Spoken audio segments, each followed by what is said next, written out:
අධ්‍යක්ෂකවරයා කියන කෙනා මේ ඔය දෙකේම කම්බයින් එකක් වෙන්න ඕනේ. ඒ කියන්නේ ටෙක්නිකල් සහ පර්ෆෝමන්ස් කියන දෙකේම කම්බයින් එකක් වෙන්න ඕනේ. කම්බයින් අධ්‍යක්ෂකවරයෙක් වීම තමයි හොඳ.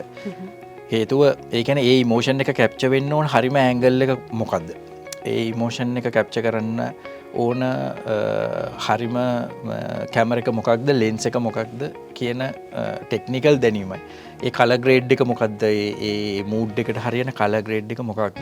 ඒ කියන දේවල් දෙකම දැනගෙන මේ කම්බයින් වුණොත් තමයි මං හිතන්නේ හොඳ අධ්‍යක්ෂකවරයෙක් විදිහට යරයි. ඒ කියන්නේ ප්‍රේක්ෂකයින්ට දැනෙන දෙයක් කරන්න පුළුවන් වෙන්නේ කියන කැල. ඉතින් අධ්‍යක්ෂකවරයෙක් කියන්නේ ඒක නිසා මේ ඇක්ෂන් කට් කියන කෙනෙක්ම විතරක් නෙවෙයි. ඊට එහා සෑහෙන අර ඒකට උත්තරේ මම මේ ඔයාට ඊට කලින් ප්‍රශ්නේ තියෙනවා. ඒ කියන්නේ අර ප්‍රී ප්ලෑනින් කියන එක. ඒ කියන්නේ එයාගේ විෂන් එක හදන්න, එයාගේ චිත්‍රය මවන්න අවශ්‍ය පාට ටික මේ ටීම් වර්ක් එකක් විදියට හැමෝගෙම ගන්න.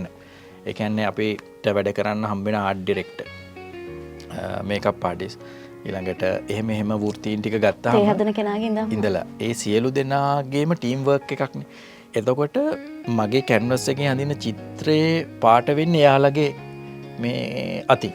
එතකොට මම බලන් ඉන්නවා ඒ පාට ටික හරිද? ඒ ඇඳෙන ඉර හරිද? ඒ ගහන ස්කෙච් එක හරිද කියලා මම බලාගෙන ඉන්නවා. බලාගෙන ඉඳලා මට අවශ්‍ය පින්තූරේ නෙවෙයි නම් එන්නේ, අන්න මං ෆේල්. මට ඕන විෂන් එක තමයි ඒ සියලු දෙනාගෙන්ම ගන්න ඕනේ. ඔන්න ඔය කාර්යභාරය තමයි අධ්‍යක්ෂකවරයාගෙන් වෙන්නේ.